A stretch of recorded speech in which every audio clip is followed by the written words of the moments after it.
যুদ্ধ বিমানে শক্তি বাড়াচ্ছে তেহরান, খামেনির নতুন সামরিক কৌশল।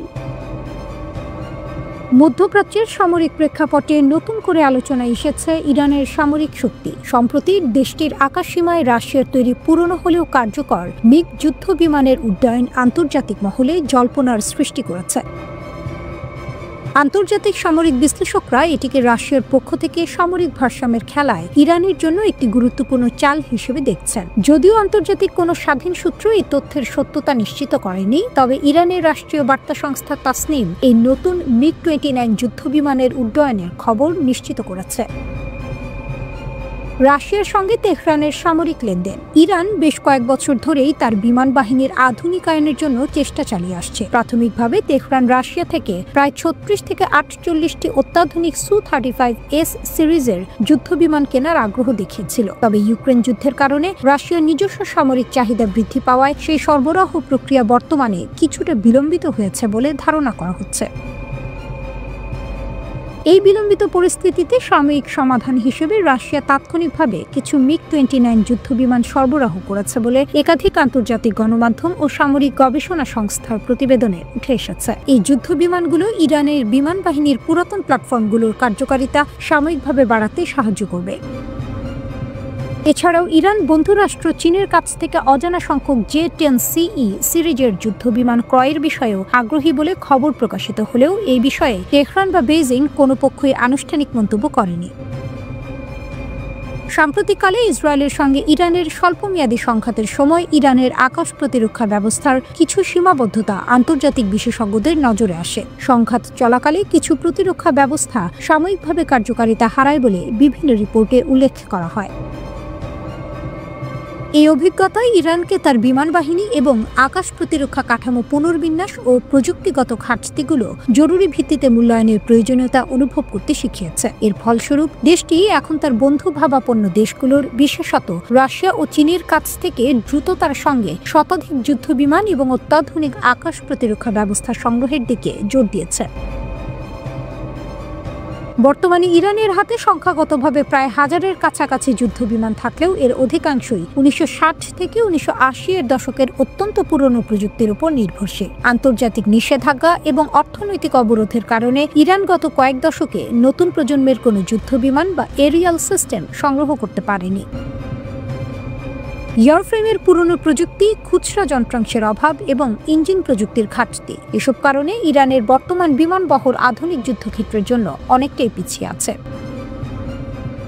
তবে বিমান বাহিনীর ফিক্সড এয়ার উইংস সক্ষমতার দিক থেকে পিছিয়ে থাকলেও ইরান নিজস্ব প্রযুক্তির কমব্যাট ড্রোন এবং মিসাইল প্রযুক্তিতে নজর কাড়া অগ্রগতি অর্জন করেছে। এই ড্রোন ও ক্ষেপণাস্ত্র প্রযুক্তি এখন ইরানের সামরিক শক্তির মেরুদণ্ড হিসেবে কাজ করছে।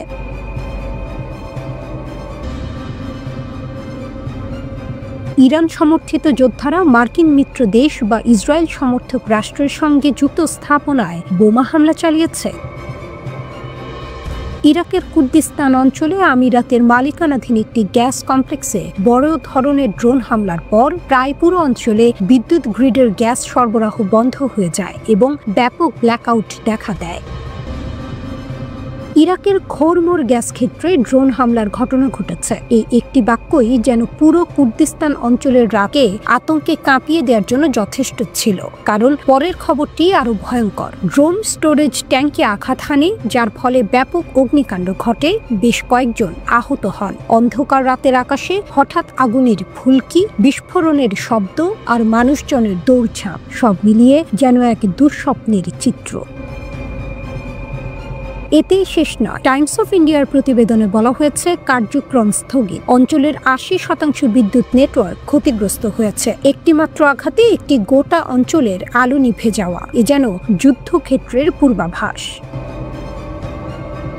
ইরাকের কুর্দিস্তান অঞ্চলের খোরমোর গ্যাস ক্ষেত্রে অজ্ঞাত ড্রোন হামলা চালিয়েছে। কারা হামলা চালালো, কেন চালালো, এখনো অজানা। কিন্তু আঘাতের ভয়াবহতা দেখে বোঝা যায় হামলাকারীরা ছিল প্রস্তুত আর উদ্দেশ্য ছিল বড় ধরনের ক্ষতি করা। প্রতিবেদন অনুসারে আমিরাতের মালিকানাধীন গ্যাস কমপ্লেক্সে কমপক্ষে 3টি ড্রোন হামলা চালিয়েছে। 3টি ড্রোন মানে 3টি লক্ষ্যভেদ। প্রতিটি বিস্ফোরণ যেন একই বার্তা বহন করছিল, অঞ্চল অরক্ষিত, নিরাপত্তা হুমকির মুখে। খরমুর গ্যাস ক্ষেত্রে ড্রোন হামলায় বিদ্যুৎ কেন্দ্রগুলিতে গ্যাস সরবরাহ বন্ধ হয়ে গেছে। আর গ্যাস সরবরাহ বন্ধ মানে বিদ্যুৎ কেন্দ্রের শ্বাস বন্ধ হয়ে যাওয়া। পরিণতিতে পুরো অঞ্চলে ভয়ঙ্কর অন্ধকার। আঞ্চলিক কর্তৃপক্ষ এক বিবৃতিতে দাবি করেছে, স্থানীয় সময় রাত 11:30 এই হামলা হয়েছে। রাতের প্রায় শেষ প্রহর, যখন মানুষ ঘুমিয়ে থাকে, যখন সজাগ চোখ কম, এমন সময়ে আঘাত হানা ছিল হামলাকারীদের কৌশল। সুলাইমানিয়া শহর সহ অঞ্চল জুড়ে ব্যাপক বিদ্যুৎ বিভ্রাটের খবর পাওয়া গেছে। বাড়ি, হাসপাতাল, রাস্তা সব জায়গায় হঠাৎ অন্ধকার নেমে আসে। মানুষ আতঙ্কে ঘর থেকে বের হয়, কেউ আবার মোমবাতির আলোয় খবর নিতে থাকে কি ঘটেছে। খরমুর ক্ষেত্রটি অঞ্চলের বেশিরভাগ বিদ্যুৎ এবং জ্বালানি সরবরাহ করে, তাই এই ক্ষেত্রের ওপর আঘাত মানেই গোটা অঞ্চলের প্রাণকেন্দ্রে আঘাত। কর্মকর্তাদের মতে এই হামলার ফলে 2600 মেগাওয়াট বিদ্যুৎ বিকল হয়ে যায়। 2600 মেগাওয়াট, যা পুরো অঞ্চলের জীবনধারাকে কয়েক ঘন্টার মধ্যে থামিয়ে দেওয়ার মতো শক্তি। এই হামলার ফলে গ্রিড বিকল হয়ে যায় এবং অঞ্চলের 80% বিদ্যুৎ নেটওয়ার্ক ব্যাহত হয়। একটি মাত্র হামলা, আর সেই হামলার প্রভাব পুরো অঞ্চলের উপর ভূমিকম্পের মতো আঘাত হানে। একটি নিরাপত্তা সূত্র জানিয়েছে যে গ্যাস স্টোরেজ ট্যাঙ্কগুলিতে আঘাত হানা হয়, যার ফলে আগুন এবং বিস্ফোরণ ঘটে। রাতের আকাশে আগুনের লেলিহান শিখা উঠতে থাকে, দূর থেকে দেখা যায় লাল আলো আর ধোঁয়ার মেঘ। ইসরায়েল ইরান দ্বিতীয় যুদ্ধের আশঙ্কা। লেবাননে হিজবুল্লাহর দ্বিতীয় নেতা নিহত হওয়ার পর আঞ্চলিক উত্তেজনা। লেবাননে হিজবুল্লাহর দ্বিতীয় নেতা নিহত হওয়ার পর কি ইসরায়েল এবং ইরানের মধ্যে নতুন করে সংঘাতের পরিস্থিতি তৈরি হচ্ছে? ফাইটার জেট এবং যুক্তরাষ্ট্রের সামরিক জেট ব্যবহার করে নেতানিয়াহু ইরানের সর্বোচ্চ নেতা খামেনির প্রতিরক্ষায় আঁচড় কাটছেন। ইসরায়েলি জেটগুলো ইরাকের আকাশসীমায় প্রবেশ করার সময় গ্যাস ক্ষেত্রে আগুন লেগেছে। ইরানের পেছনের উঠোনে ড্রোন আক্রমণ কি ইসরায়েলের কাজ? আঞ্চলিক উত্তেজনা বাড়ছে। ইসরায়েলি জেটের অনুপ্রবেশের পর খামেনির এক উপদেষ্টার ক্ষুব্ধ বক্তব্যের পর ধৈর্যের পরীক্ষা চলছে বলে মনে হচ্ছে। নভেম্বরের 26 তারিখে ইরান ইসরায়েলের সঙ্গে 12 দিনের যুদ্ধের সময়ের মতো আকাশে সামরিক কার্যকলাপ দেখেছে। খবরে বলা হয়েছে, ইসরায়েলি জেটগুলো রাতের অভিযানে ইরাকের আকাশসীমায় প্রবেশ করে, যা ইরানের সীমান্তের খুবই কাছে। ইরাকি এবং হিব্রু মিডিয়া দাবি করেছে যে এগুলো ইসরায়েলি যুদ্ধ বিমানের সিমুলেটেড স্ট্রাইক ম্যানুভার বা নকল হামলার মহড়া ছিল। এই মহড়াগুলোকে অপারেশনের চেয়ে ইরানের প্রতিরক্ষা ব্যবস্থা পর্যবেক্ষণ করার চেষ্টা হিসেবে দেখা হচ্ছে। ইরান ইরাক সীমান্তের কাছাকাছি দুটি যুক্তরাষ্ট্রের KC-135 রিফুয়েলার দেখা গিয়েছিল, যা পরে কাতারে ফিরে আসে। ইসরায়েল ইরান সংঘাতে যুক্তরাষ্ট্রের ভূমিকা বিবেচনা করে এই KC-135 রিফুয়েলারগুলোর উপস্থিতি নতুন উত্তেজনার জল্পনা আরও বাড়িয়েছে। একই সময়ে নভেম্বরের 26 তারিখে ইরাকের খরমুর গ্যাস ক্ষেত্রে একটি ড্রোন হামলা হয়েছে বলে খবর পাওয়া যায়। স্থানীয় সময় রাত প্রায় 11:30 দিকে এই হামলা চালানো হয়েছিল, যার ফলে স্থাপনাটিকে কার্যক্রম স্থগিত করতে হয়। বেশ কয়েকটি গ্যাস স্টোরেজ ট্যাঙ্কে আঘাত করা হয়েছিল, যার ফলস্বরূপ একটি বিস্ফোরণ ও আগুন লাগে এবং শ্রমিকরা আহত হন। ইরাকি সামরিক কমান্ডের মতে এই হামলার লক্ষ্য ছিল অঞ্চলের নিরাপত্তা ও অর্থনৈতিক স্থিতিশীলতা ব্যাহত করা। লেবাননে হামলার পর কি ইরান ক্ষুব্ধ? এদিকে ইরানের সুপ্রিম ন্যাশনাল সিকিউরিটি কাউন্সিলের সাথে সম্পর্কিত বলে দাবি করা একটি সোশ্যাল মিডিয়া পোস্ট ভাইরাল হয়েছে। আলী লারিজানি নামে পরিচিত এই পোস্টে অনুপ্রবেশের খবরের পর অভিযোগ করা হয় যে ইরানের ধৈর্যেরও সীমা আছে। একই সাথে ইসরায়েলি মিডিয়া দাবি করেছে ইরান তার এক্সিস অফ রেজিস্ট্যান্স নেটওয়ার্ক পুনর্গঠন করছে। ইসরায়েলি মিডিয়া আরও দাবি করেছে তেহরান লেবানন, ইরাক এবং ইয়েমেনে উন্নত সরঞ্জাম স্থানান্তর করছে। হিজবুল্লাহ নেতা তাবতাবাইয়ের হত্যাকাণ্ডকে তেহরানের প্রতিক্রিয়ার পরিকল্পনা বোঝার জন্য একটি কৌশলগত পরীক্ষা হিসেবে দেখা হচ্ছে।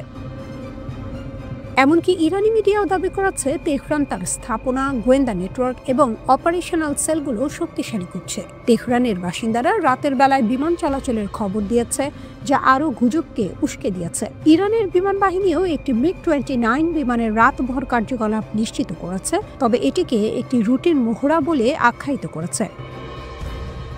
এদিকে ইসরায়েলি প্রধানমন্ত্রী নেতানিয়াহু নিরাপত্তাজনিত কারণে তার ভারত সফর বাতিল করেছেন। আঞ্চলিক বিশ্লেষকরা নেতানিয়াহুর এই বাতিলকে ইরান ইসরায়েল সংঘাতের সম্ভাব্য বৃদ্ধির সাথে যুক্ত করছেন। এই সকল ঘটনা ইঙ্গিত দিচ্ছে যে ইরানের সামরিক এবং গোয়েন্দা শক্তি বর্তমানে উচ্চ সতর্কতায় রয়েছে এবং যে কোনো আগ্রাসনের জবাব দেওয়ার জন্য প্রস্তুত হচ্ছে, যা আঞ্চলিক সংঘাতকে আরও বাড়িয়ে তুলতে পারে। ইসরায়েল এবং যুক্তরাষ্ট্রের জন্য সমস্যা কেবল বাড়তেই থাকবে, কারণ দুবাই একটি ক্রমবর্ধমান আর্থিক নেটওয়ার্কের প্রধান কেন্দ্রে পরিণত হচ্ছে। এই নেটওয়ার্কটি নীরবে ইরানকে হিজবুল্লাহর কাছে অর্থ পাঠাতে সাহায্য করছে। আরব আমিরাত যুক্তরাষ্ট্রের উপসাগরীয় মিত্র। বেশিরভাগ মানুষই আমিরাতকে একটি বৈশ্বিক ব্যবসার কেন্দ্র হিসেবে দেখে। ওয়াল স্ট্রিট জার্নালের প্রতিবেদন অনুসারে পর্দার আড়ালে এটি ইরানের জন্য দ্রুত এবং গোপনীয়ভাবে নগদ অর্থ স্থানান্তরের অন্যতম সহজ স্থানে পরিণত হয়েছে। এই গোপন অর্থের প্রবাহ গুরুতর হুমকি হয়ে দাঁড়াচ্ছে এবং হিজবুল্লাহকে শক্তি পুনরুদ্ধার করতে সাহায্য করছে।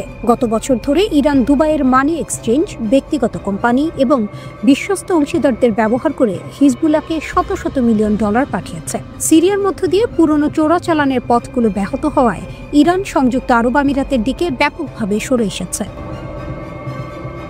দুবাইয়ের বিশাল এবং সক্রিয় আর্থিক ব্যবস্থা তদন্তকারীদের পক্ষে প্রতিটি লেনদেন ট্র্যাক করা অত্যন্ত কঠিন করে তোলে। ইরানের জন্য এটি নীরবে অর্থ সরানোর জন্য নিখুঁত পরিবেশ। হিজবুল্লাহর জন্য এটি লাইফলাইন। হিজবুল্লাহর এই সমর্থনটির অত্যন্ত প্রয়োজন। গত বছর ইসরায়েলের সাথে যুদ্ধের পর এই গোষ্ঠীটি বড় ধরনের ক্ষতির সম্মুখীন হয়েছিল। দক্ষিণ লেবাননে ঘর বাড়ি ধ্বংস হয়েছিল, অস্ত্র ক্ষতিগ্রস্ত বা খোয়া গিয়েছিল এবং অনেক যোদ্ধা নিহত বা আহত হয়েছিল। গোষ্ঠীটির এখন জরুরিভাবে এলাকা পুনর্নির্মাণ, সরঞ্জাম প্রতিস্থাপন, পরিবারকে সমর্থন এবং নতুন সদস্য নিয়োগের প্রয়োজন। এক বছরের জন্য যে পরিমাণ অর্থ যথেষ্ট ছিল, এখন তহবিলের প্রবাহ বজায় রাখতে তা মোটেও যথেষ্ট নয়। ইরান এবং হিজবুল্লাহ হাওয়ালা ব্যবস্থার উপর ব্যাপকভাবে নির্ভর করে। এটি ব্যাংক ব্যবহার না করে বা কোনো ডিজিটাল রেকর্ড না রেখে অর্থ স্থানান্তরের একটি খুব পুরনো পদ্ধতি। একজন ব্যক্তি দুবাইয়ের একজন ডিলারকে অর্থ প্রদান করেন এবং লেবাননের অন্য একজন ডিলার একই পরিমাণ অর্থ পরিশোধ করে দেন। এতে প্রায় কোনো কাগজপত্র লাগে না। এটি বিশ্বাসের ভিত্তিতে পরিচালিত হয়, যা কর্তৃপক্ষের পক্ষে বন্ধ করা অত্যন্ত কঠিন করে তোলে। হিজবুল্লাহ আরও টাকা জোগাড় করে তাদের বিশ্বব্যাপী নেটওয়ার্কের মাধ্যমে। এই নেটওয়ার্ক পশ্চিম আফ্রিকা থেকে দক্ষিণ আমেরিকা পর্যন্ত বিস্তৃত। সেখানে গোষ্ঠীগুলো মাদক, হীরা এবং অর্থ পাচারের পরিষেবাতে ব্যবসা করে। আরব কর্মকর্তাদের মতে যুক্তরাষ্ট্র উদ্বিগ্ন। কর্মকর্তারা বলছেন, এই বছর এই নেটওয়ার্কগুলোর মাধ্যমে $1 বিলিয়ন বেশি অর্থ স্থানান্তরিত হয়েছে। ইরানের উপর যুক্তরাষ্ট্রের নিষেধাজ্ঞা বাড়ছে। সংযুক্ত আরব আমিরাত, তুরস্ক এবং ইরাকের উপর কূটনৈতিক চাপও বাড়ছে, কিন্তু ইরান ক্রমাগত মানিয়ে নিচ্ছে এবং নতুন নতুন রুট খুলছে। ইসরায়েলের সাথে হিজবুল্লাহর যুদ্ধের অবসানের জন্য যে যুদ্ধবিরতি হয়েছিল, তবে গোষ্ঠীটি নিরস্ত্রীকরণ অস্বীকার করেছে। এদিকে লেবাননের বিমানবন্দর, বন্দর এবং সীমান্তগুলোর উপর নিয়ন্ত্রণ জোরদার করার কথা ছিল। তবুও হিজবুল্লাহ রাষ্ট্রের অনেক অংশের চেয়ে শক্তিশালী রয়ে গেছে। এমনকি উন্নত বিমানবন্দর চেক থাকা সত্ত্বেও ইরান কেবল আরও বেশি ভ্রমণকারীকে পাঠায়, যারা অল্প পরিমাণে নগদ বা গয়না বহন করে, যা সহজেই লুকিয়ে রাখা যায়। এই নীরব আর্থিক পাইপলাইন একটি প্রধান হুমকিতে পরিণত হচ্ছে। ইরান অর্থ পাঠানো অব্যাহত রেখেছে, হিজবুল্লাহ পুনর্নির্মাণ অব্যাহত রেখেছে। ইসরায়েল ও যুক্তরাষ্ট্রের জন্য বিপদ বেড়েই চলেছে।